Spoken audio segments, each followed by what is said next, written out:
welcome back to the Servant Nightmares podcast, episode 2. I apologize for the hiatus there. I did go home for the holidays and then like New Year's Eve, which just was not feeling too great. And then the LA fires happened. And as a server in LA, I feel like I'm not doing my due diligence by doing a quick talk of the fires. I don't even know what to say about it. It was absolutely devastating. And thankfully I wasn't affected by it, but my heart just breaks for everybody who was, because people lost homes. And I know a lot of people are like, oh, but they're rich, blah, blah, blah. Regardless, that's somebody's like home. Like at the, you know, when you're done with your shift and at the end of a long day, you just want to come home, take your shoes off and just like crawl into your bed. Like these people can't do that anymore. They have new beds. Some don't even have beds. And to like areas that burned down, like back of the house, there's nice restaurants out there. And, you know, like I feel so awful for the back of the house people. I know like East LA was affected, like Altadena and things. It's just like really, really sad. I thankfully was not affected. I did evacuate because I started to become the next zone over from the Eaton fire. And that day was just, it was absolutely terrifying. I woke up at 4 a.m. to the smell of smoke creeping in through my window. And it just felt like an animalistic instinct to, I don't even know how to describe it. It felt like an animalistic instinct to just like, that your body felt like it was in danger. It was just, I don't even have words. The wind was so loud I couldn't sleep. I kept hearing just like my balcony. They were doing construction on my balcony during the day, which was crazy.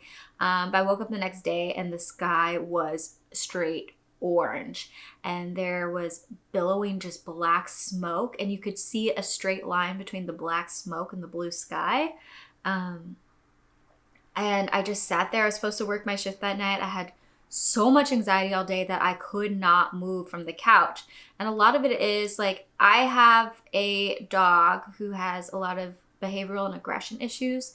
So he can't really be like taken to boarding or anything, or just like get dropped off at a friend's house if I went to work. And when the Sunset fires popped up, it happened so quick. And all the people in Hollywood and West Hollywood, like they were all told to evacuate so quick that when I saw that, and I was right in between the Sunset Fire and right in between the Eaton Fire, like directly in the middle, and I'm right next to Griffith Park, which is dry AF. Like, I was just like, I can't risk it. And so I packed my animals up in my car. Luckily, I had a few friends in Orange County who let me come and crash with them for a couple days.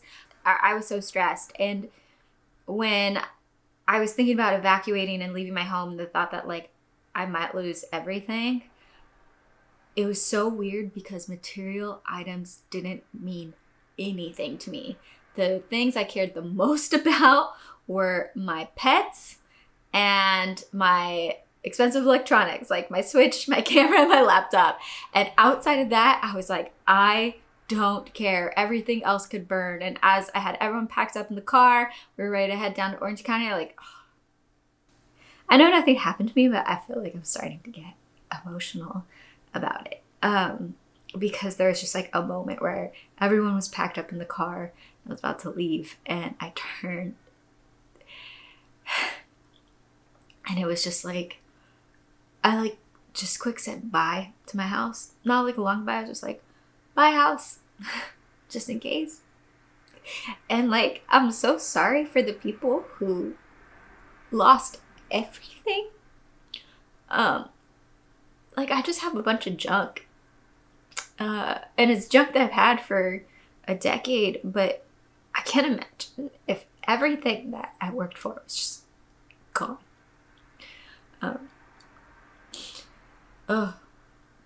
And I don't have fire insurance, so like God forbid. I need renter's insurance, y'all. All right, we are going to take this on a different note.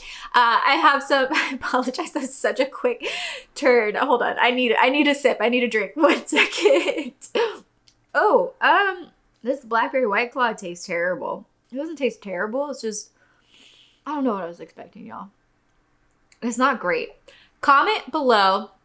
Let me know. Give me some feedback if you think it's a cute idea to do a server nightmare happy hour where I'll make a cocktail and just talk about the ingredients and just like post a cocktail of the week. If that's something that interests you, let me know. But speaking of cocktails, this is going to go into our first write-in. If you want your story to be featured on the podcast, if you have your own personal little nightmare story that happened to you, feel free to write in at theservernightmarespod@gmail.com. Once again, that's theservernightmarespod@gmail.com. Yeah, let's read this week's write-in, shall we? Okay, this write-in was actually commented on my YouTube channel. If you want to watch this instead of just listen to this, you can go to my YouTube, Mac Daddy Brooklyn. All my Instagram and things is Mac Daddy Brooklyn, and then the podcast Instagram is the Server Nightmares Pod. But this write-in was actually a comment on my YouTube video. Kiara8489 writes in, "Oh girl, let me tell you about this fucking situation. It happened right when I started my career in serving at the first restaurant I ever worked at. The restaurant actually had just opened, so when we came in as a staff, we established the restaurant. Maybe 3 months after we opened, we were absolutely cooked. The whole restaurant was so busy, we would have at least 3 turns a night. It was insane, and service started at 5 p.m. We would have everybody's reservation set up. The host made sure everybody came and everything was kind of cooking like clockwork. Great. I had a couple come in around 7, peak time, and they sit down and they order 2 drinks. Her drink was an alcoholic drink. His drink was a non-alcoholic drink. However, there were 2 versions of the same drink. So because the restaurant was so new, we hadn't established like good NA and alcohol practices around garnishes and stuff like that. Also, the bartender that we had working on at the time was the worst. Not only was he slow, but he did not care. And he generally made drinks kind of lazily. Never really used the jigger, never figured out his measurements. I didn't care for him. The only reason he was there is because he had a personality, which is such a metaphor for life. In any case, I put in the drinks and I clearly labeled one as alcoholic and clearly labeled the other one as non-alcoholic on my ticket. He makes the drinks. I pick up the drinks. I say, "Is this the one that's non-alcoholic?" Because he made them exactly the same. Because he's a fucking idiot. He goes, "Yeah, that one is the non-alcoholic one, and that one is the alcoholic one." I said, "Great." But my dumbass didn't taste them before I brought them to the table, knowing how inept this man is. So I took his word. I dropped it on the table and I go to another table. Not even 10 minutes later, when I finally get back to the table to see what's going on, I see that the husband is gone.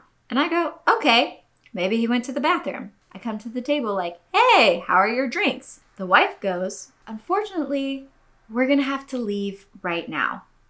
You brought my husband an alcoholic drink. Both of them had alcohol in them. He has been an alcoholic for 10 years. He has not had alcohol since this moment 10 years ago, and he's reeling. We need to leave right now." I am so deeply mortified and beside myself. I have never, and there's so many levels to how wrong this is that I can't even compose myself. I'm crying in the walk-in. Everybody's mad. My boss is pissed the fuck off. She's like, "How could this have happened?" And I go, "Look at the tickets.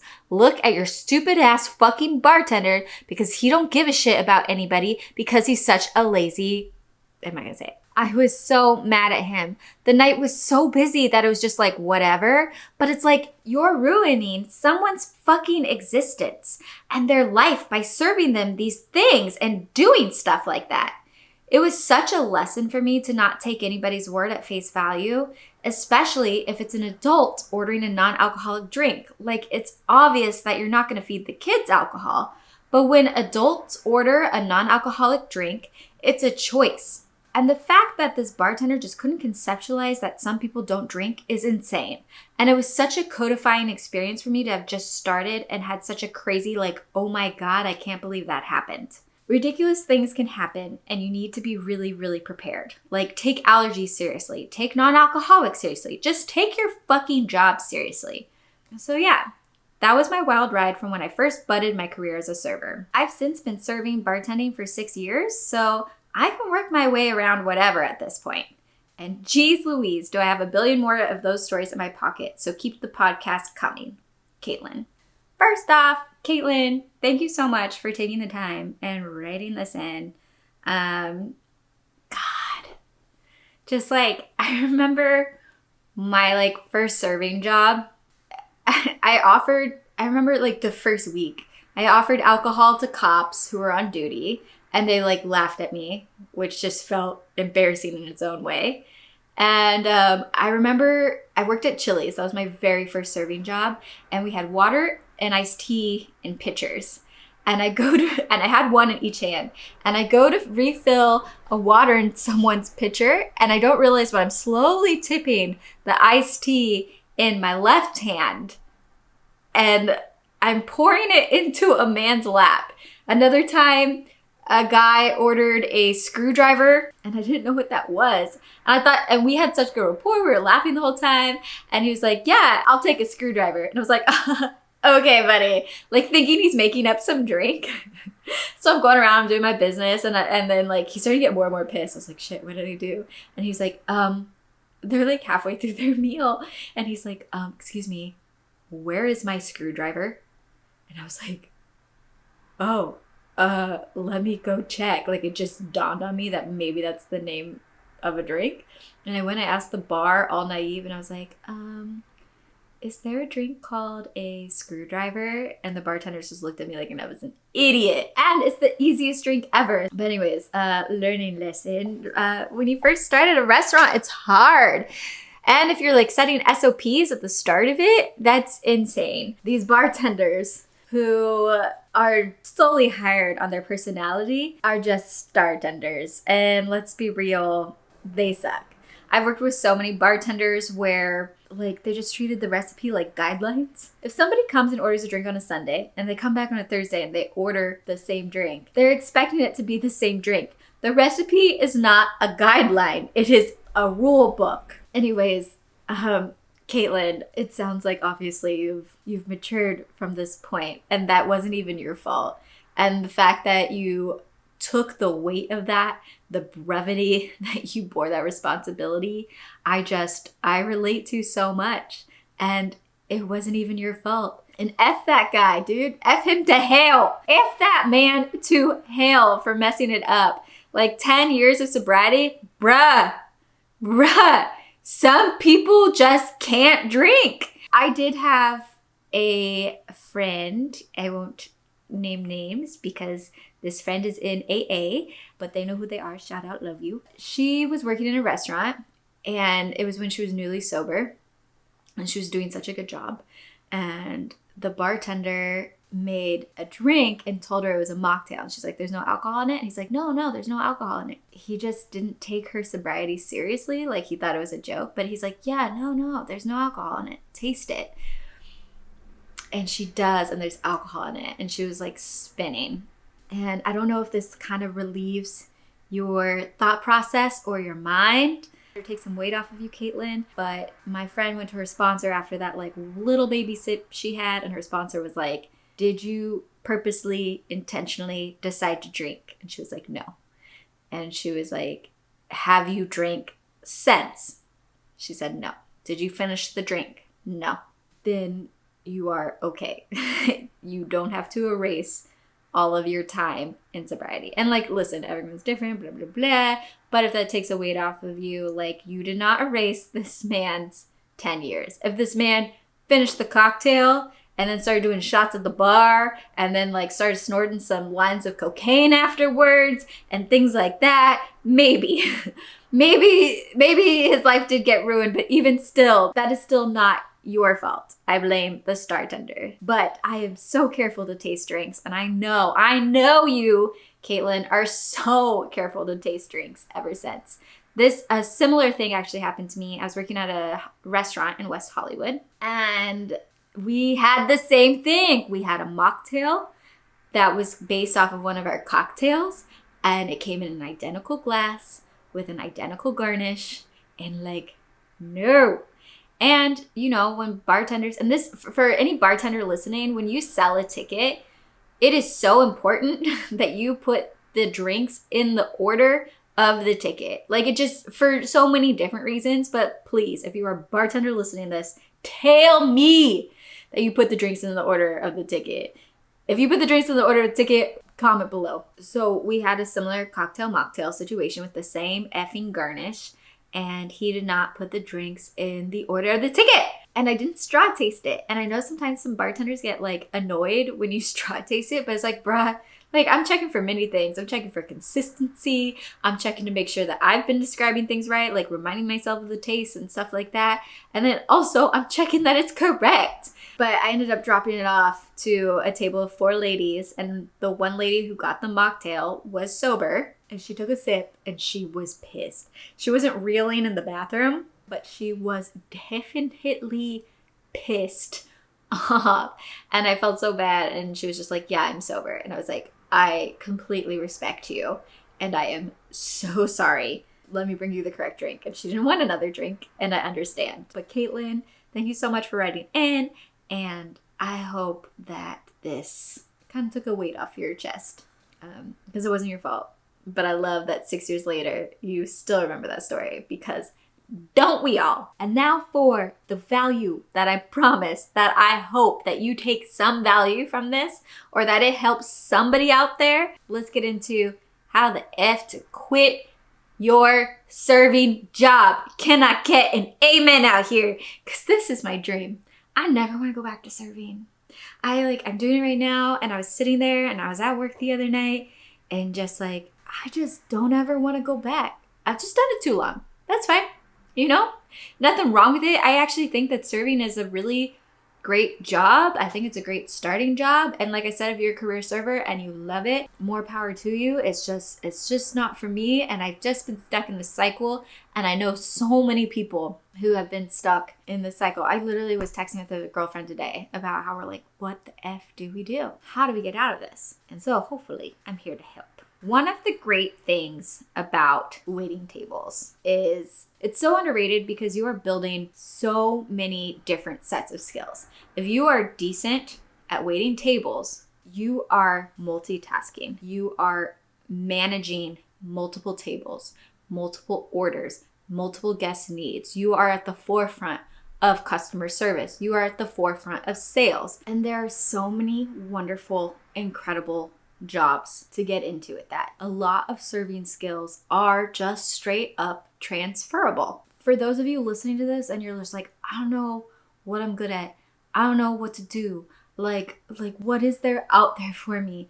You actually have, I'm here to tell you, you have so many skills that can be used in so many other jobs, whether it's communication, multitasking, problem solving, or just like handling high pressure situations. So many times restaurants are like, this is life or death. This is life or death. It's not life or death. But we run around, and everybody in the restaurant runs around, except for that one annoying, lazy person. But everybody in the restaurant runs around like this is life or death. But it's not, right? But you can handle those high pressure situations that make, like, you're working in a pressure cooker. And that makes you so good for so many other jobs. And I think so many other jobs, it would actually be kind of less stressful. I don't know why it's so stressful. It doesn't need to be.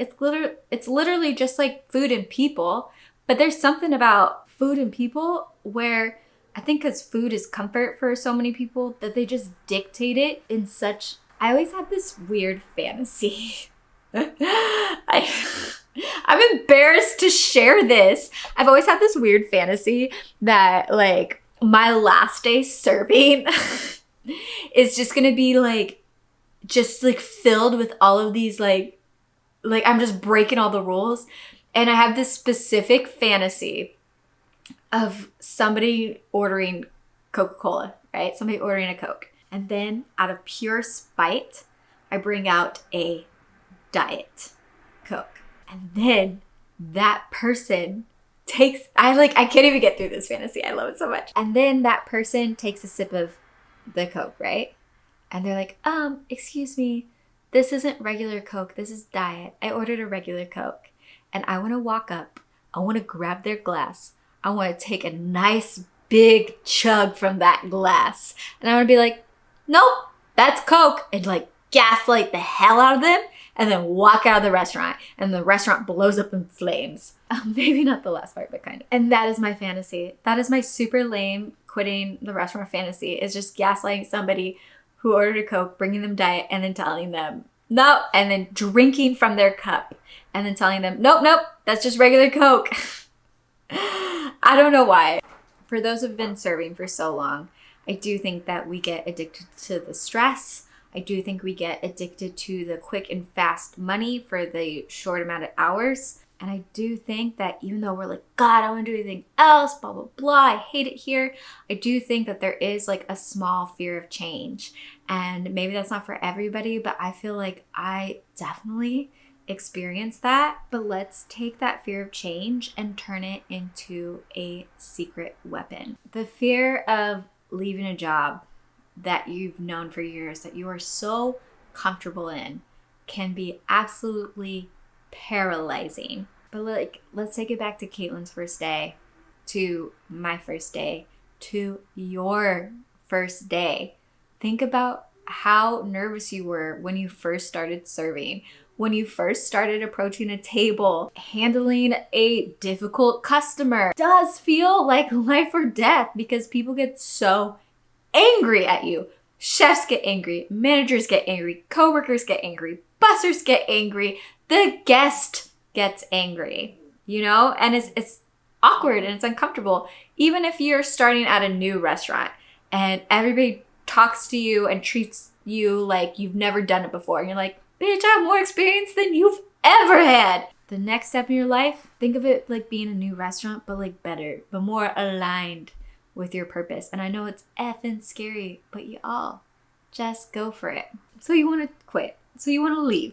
So you need and are desiring the change. But you have no idea what it is you want to do with your life. What else can you do besides taking orders and waiting tables and dropping off drinks and food and running payments and just like explaining menu items and wanting to die? What else is possible, right? What else is out there? Take out a pen and paper. I want you to start by reflecting on what you enjoy doing. Most of us have something that we are passionate about outside of serving, but it's easy to forget about that when we are grinding and dealing with like difficult customers and things like that. The key to discovering your purpose is often found in the things that you are already doing outside of work. The hobbies, the side projects, the things that you talk about that you just can't shut up about, right? Like the things that you want to talk about nonstop. You know when you're sitting at a table and they ask you questions about the menu and you're sitting there and you can talk about every single item on the menu. And you can just go into detail about it, like you have so much knowledge about it. Could you imagine if instead of talking about the same food over and over again, that it was about something that you actually loved, something that you actually enjoyed, whether it be fitness or your dog, pole dancing or hiking or your favorite show or photography or things like that. That enthusiasm that you have about that project is your inner calling. That is something that you love. That is something that you're passionate about. Now imagine instead of talking about the stupid menu at every single table, that you're actually talking about all of this thing that you love 60 times a week. How amazing! Next, I want you to go and you're going to create your job deal breaker list. You have it for dating. You know what you want and what you don't want. And I know that you know what you like and what you don't like about serving, right? So I want you to sit and I want you to create your job deal breaker list. Consider the things that you hate doing at work and why you hate doing it. Be it the long hours, be it missing holidays, weekends, nights, 12-hour shifts, dealing with rude customers. And then make a list of all the things that you do like. Maybe you love training a new server, right? And you love kind of being the boss and kind of like talking to them and like teaching them how to do things and stuff like that. So on your deal breaker list, you hate the losing nights, weekends, and holidays. But you have your trainee and you love like teaching your trainee how to do the whole job. Maybe your calling is as a teacher. As an example, you know, like you get nights, weekends, and holidays off. You get summer vacation and things like that. And you're also providing and teaching other people, kids, whatever, how to do something. Or not, it doesn't even have to be like a teacher, but it could be like a job where you teach somebody something else, being a personal trainer and teaching people how to work out, like something like that. And here's the thing, you don't need to do this big, like full-blown career shift. It is okay to take small steps into figuring out what you want to do. And here's the thing, the best part about being a server is you don't have to take your work home. So when you are off the clock, you are absolutely off the clock and you can use that free time. I don't know if you have a family or whatnot. I am certain that you can find some time in the day to kind of dabble and figure out different things. Like your first thing that comes to mind maybe doesn't have to be the thing that you choose, but because you are serving, because you are hopefully paying your bills or like close to it, because I'm definitely not paying my bills serving, but like all of these things, you do have some time in the day to test things out, be it volunteering at an animal shelter. You can do like volunteering in a hospital. You could take a pottery class. You can go to school and like study something, and you don't absolutely have to commit to it. Like it's okay to pick something, like it, try it, and then switch it to something else because you do have serving. That is kind of like your boost. Like a lot of entrepreneurs or business creators, like if you had a side hustle, serving is the perfect side hustle because you can kind of create your own schedule during the day and then go to work at night. Unless you work lunches, then you can create your own schedule at night and work lunch during the day. Finding your purpose is a process, and it's not like a single momentary epiphany. As you grow, you hopefully evolve with time. What you're super into today might change 5 years from now, but it's okay to like take the time to try and figure it out. And like, I encourage you to sit there and try new things, to test new things. And if that doesn't work, your bills are still getting paid because you're still hopefully showing up to your shifts at night. You will have found your purpose when it does align with your personal values. And that will be the most fulfilling career that you could have. Okay, so great. You like listen to me ramble on about purpose and things like that and like transferable skills, whatnot. And you're sitting there and you're still like, Brooke, I am at a loss. What the hell are you talking about? If that's the case, then I'm sorry. But I did do a little research. I did look into things and I found a list of jobs that is easy for servers to transition into. These blackberry White Claws, don't drink them, y'all. They will mess you up. I only got like a quarter through the can. No, we're done. We're done with that. All right, so these are job ideas and how they relate to serving. Customer service representative. As a server, you're the frontline face of customer experience. You already excel at communication, conflict resolution, and maintaining a positive demeanor, even when dealing with difficult or high maintenance customers. These are all crucial skills in customer service roles in other industries, whether it's retail, tech, or call centers. Second suggestion, event planner / coordinator. How it relates to serving. Serving often means juggling multiple tasks, handling a busy section, managing different customer needs, keeping track of timing, and ensuring everything runs smoothly. Event planning requires these same multitasking skills, plus a knack for organization and anticipating people's needs. Sales or account manager. Serving is essentially sales. Yes, it is. That is my favorite part of the job, is the sales part. Anyways, you are selling food, drinks, and an experience to customers. The ability to upsell specials, recommend wine pairings, or push the dessert menu requires strong persuasion and relationship building skills. I love persuading somebody to buy something. I don't know what it is. When I have high sales, when they purchase the specials, Those same skills transfer directly to sales roles in industries like real estate, advertising, or even SaaS, software as a service. I don't know what that is. Somebody Google it and tell me what it is in the comments because I don't feel like Googling it. Anyways, number 4 is a project manager. Project managers are tasked with handling deadlines, budgets, and coordinating a team to make sure everything gets done on time and to a high standard. As a server, you do all of this, managing multiple tables at once, balancing time between different tasks, orders, check-ins, cleanups, and making sure everything runs smoothly under pressure. Human resources specialists. Servers are skilled at reading people, managing personalities, and navigating interpersonal dynamics.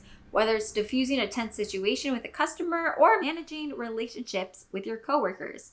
These people skills are essential in HR roles, where you'll be resolving conflicts, managing employee relations, and fostering a positive workplace culture. Number 6, marketing or social media manager. As a server, you're naturally skilled at reading a room and tailoring your service to fit the vibe. Whether it's a romantic couple or a group celebrating a birthday, marketing is similar. You need to understand your target audience, craft the right message, and deliver it in a way that resonates. Plus, with many restaurants leveraging Instagram or Facebook to attract customers, a server may already have experience with social media marketing. Number 7, health and wellness coach. Many servers are already health conscious given the long hours, physical nature of the job, and the ability to quickly learn about nutrition. Here's the thing, I don't think that statement is true at all. I think most of the servers that I work with or people in the service industry are some of the most unhealthy people there is. We drink too much, our hours are weird, so it's hard to eat. It's very rare that I meet people who are just super health nuts in the service industry. And when they are, I feel like they don't stay very long. So if you're looking for a strong life change and something new to get passionate about, maybe this is it. Plus, serving is about maintaining a positive attitude and energy, which aligns perfectly with coaching others to improve their physical or mental health. I kind of disagree with some of that. I want to say, like, for a health and wellness coach, you're kind of guiding somebody through something and teaching them. And I think you also have, like, really great customer skills. And I think that that is what transfers more if you want to be, like, a health and wellness coach. Anyways, next thing, 8, freelance writer or content creator. How it relates to serving. Servers often have a knack for storytelling. Whether it's regaling customers with tales of the restaurant's history, giving personal recommendations, or weaving entertaining anecdotes into their interactions, writing or creating content requires a similar ability to engage and entertain an audience. Number 9, a real estate agent. Serving is a constant act of selling an experience, and real estate is essentially selling a home. I think constant act of selling an experience as well as a constant act of like trying to sell food, just like convincing somebody to buy something. But anyways, which involves a similar customer service skill set, listening to what clients need, guiding them through a process, and closing a deal. Plus, servers are used to the fast-paced, on-the-go lifestyle, which mirrors the dynamic work schedule of a real estate agent. Oh, and to the last suggestion, number 10, personal assistant or executive assistant. The attention to detail, time management, and multitasking that servers use to juggle orders, special requests, and customer needs translates well to personal or executive assistant roles. The ability to stay organized while managing multiple priorities and anticipating needs is crucial in these positions. If you have suggestions of other careers that servers can look into, please feel free to list them for other people below. If you used to be a server and you're listening to this and you got out of serving, like, let us all know. How did you do it? What motivated you? What pushed you? What are you doing now? You know, like, share the wealth. If you have a server nightmare horror story or just like a serving story that you want to share with the group, please let me know. The servernightmarespod@gmail.com. And I'm just going to leave it at this because, like I said, I've been rambling for far too long. And give us a thumbs up. Give us a review. If you feel like you got some value out of this, if you're excited for the next episode, give us a review. I know I took a long hiatus between episode 1 and episode 2, but please expect new episodes every Friday because we are here on the grind. And I'm telling you, this year is the year that I am going to quit serving. So drop some love. Drop some love because that is my number 1 goal right now. It's on my vision board. Thank you. And if you're on your way to your shift, have a wonderful shift. See you next week.